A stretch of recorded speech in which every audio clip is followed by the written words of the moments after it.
I'm going to be there beyond that listing. I'm going to be there. Like, you will never be able to get rid of me, for sure.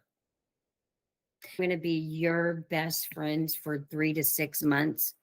And I'm going to be like your absolutely best friend.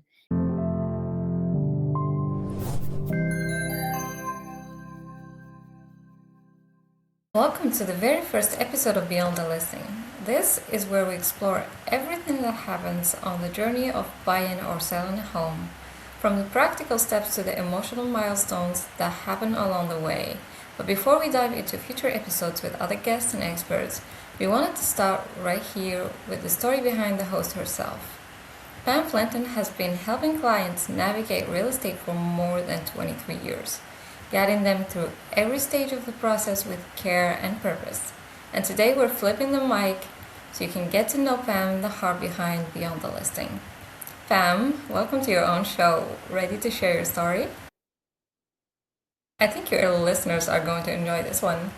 But let's start at the beginning. So you've been in real estate for over 23 years, which is a huge achievement.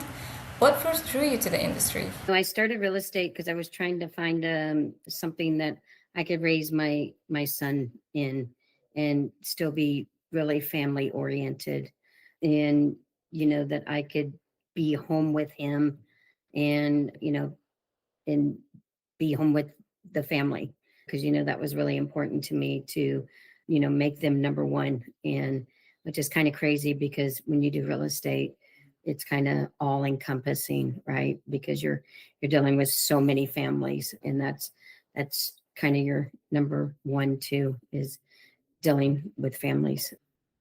um, so choosing real estate just seemed to be like a natural course to take, was to be able to take care of my family by taking care of other families. And what kept you going all these years? Is it the way you related to the families you were working with? The reason, I think once I got into it, it spoiled me. I couldn't go back to like a natural job. I was so used to doing things my way and dealing with um, you know, people, and doing it my way, and being able to meet all these fabulous people, and, getting to learn their stories. And I got spoiled. I couldn't go into a natural 9 to 5 job, and, working a job like that. Because once you start doing real estate, you just kind of learn a different way of life, I guess.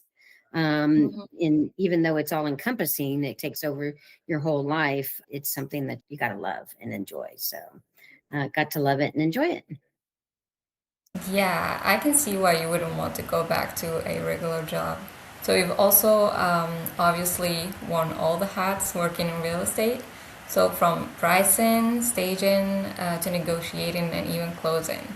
Which part of that whole process do you enjoy the most, and why? I don't know, because I tell people all the time, real estate is the best job, and it's also the worst job, right? So it's the best job and the worst job. So at any time, I can't tell what I enjoy more or what I hate more, because it could be pricing a home, it could be staging a home. A lot of times, staging a home is so hard, but it's can be also the most easiest thing there is, right? Because people can be just so gracious about it and go, okay, just do what you need to do. And then at other times, it could be getting them gently to remove some of their, family things, and kind of letting them know that it's no longer going to be your home, and you just got to do it in a nice, gentle way about it.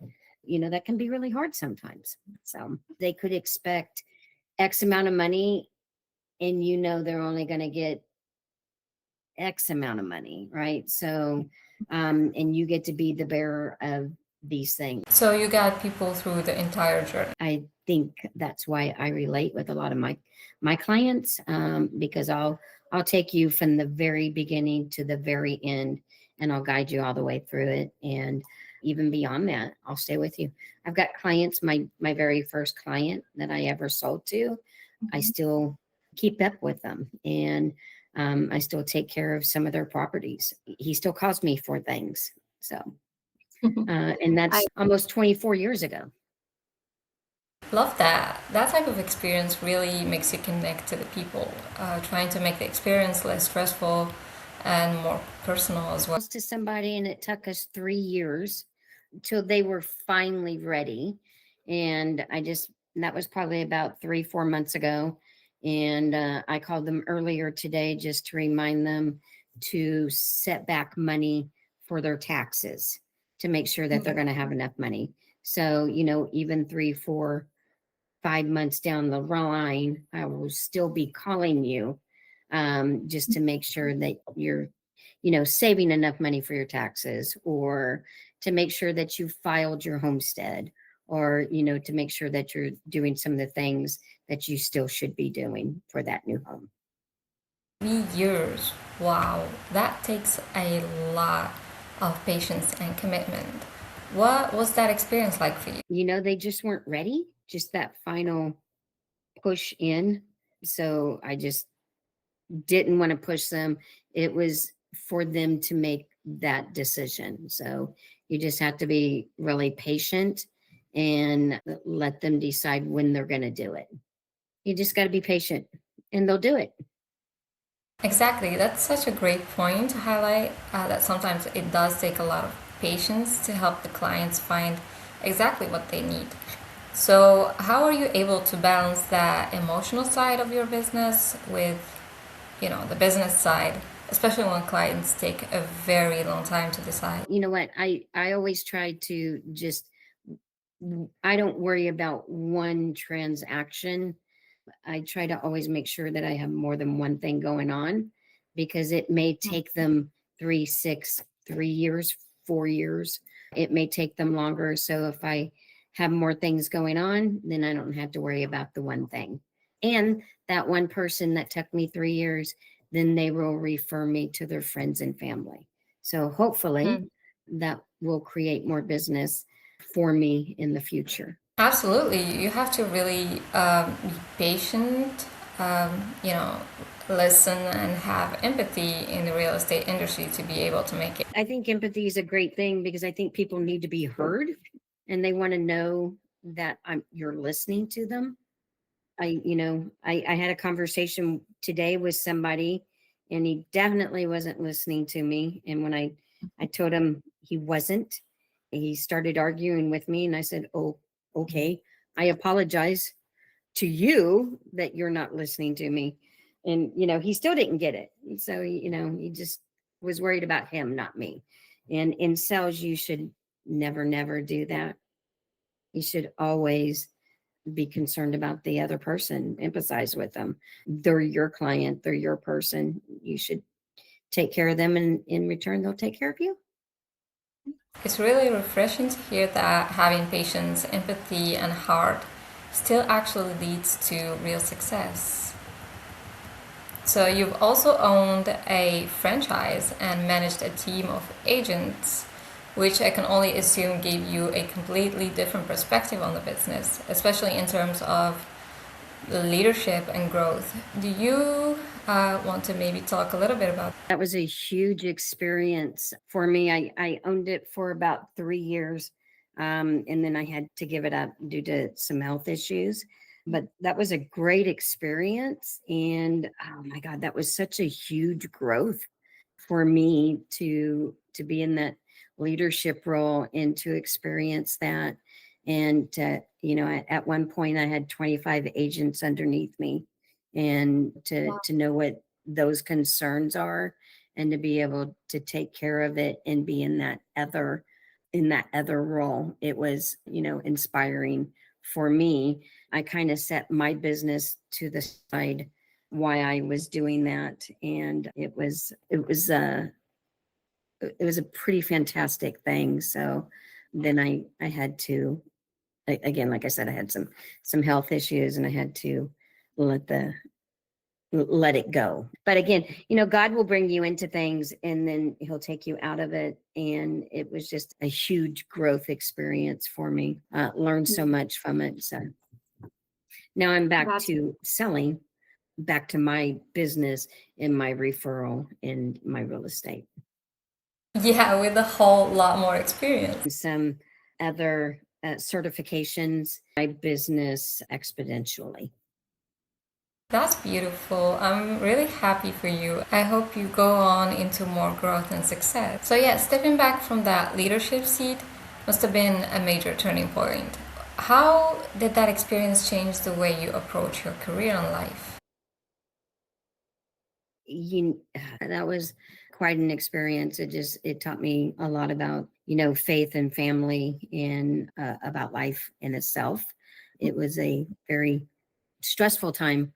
It was during COVID, and it was some ongoing issues. It kind of just really taught you some things about faith and family. So, for sure. Yeah, faith and family. But when you look at where you are today, what feels most important to you? What keeps you motivated to keep serving and connecting with people? It's all about the connection.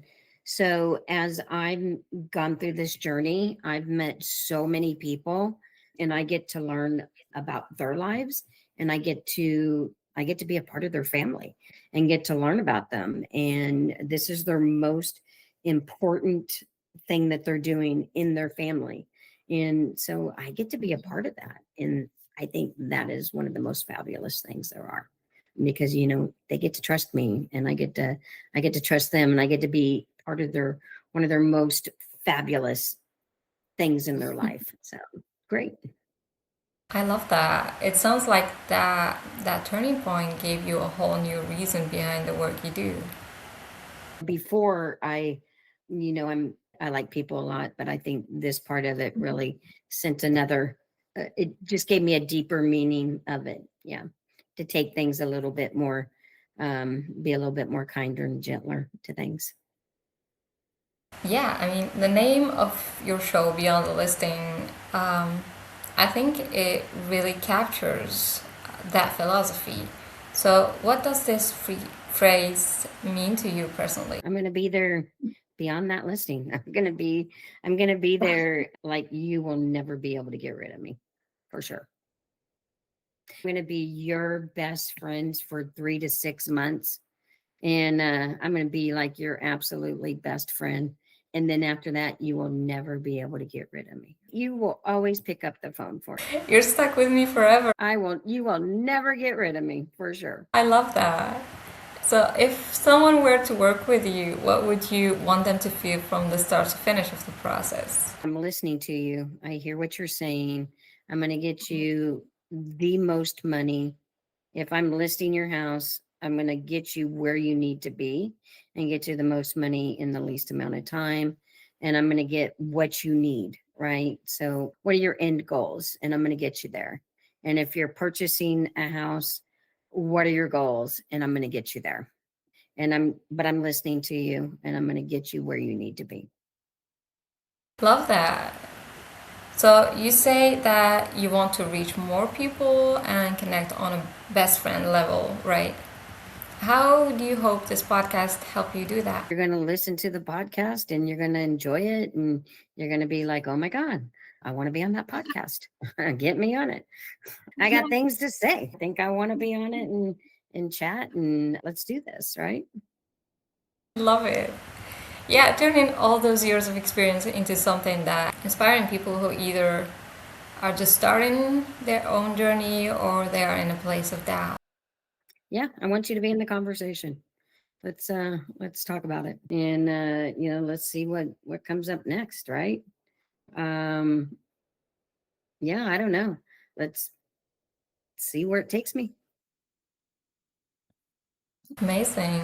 So, how do you see Beyond the Listing growing in the future? What do you hope listeners will take away from every episode? I hope they learn something from each episode, and they have a good time listening to it, and they have a good time. They find at least one bit of information they didn't know before. I think this episode captures exactly who you are, dedicated to helping people and making new friendships. Yeah, and also helping people find not just a house, but a home. I think in the grand scheme of everything, that's what you really want. You just want a place to be able to raise your family, Mhm. or not. You just want a place that you're comfortable in, that you want to invite people to, and, you want to hang out. This is such a beautiful way to begin Beyond the Listing podcast. So, we're showing people that real estate isn't just about contracts and closings. It's about care, it's about patience, it's about connecting with the people. So much more to real estate than just finding a house. Yeah, and for everyone listening, thank you for joining us for the very first episode of Beyond the Listing. There's so much more to come. Make sure to check the next stories, insights, and conversations that will take you behind the scenes of real estate and the people who make it all happen. Thank you. There's always more happening beyond the listing. Stick around and catch the next episode for real talk and insights that help you move smarter and farther in real estate.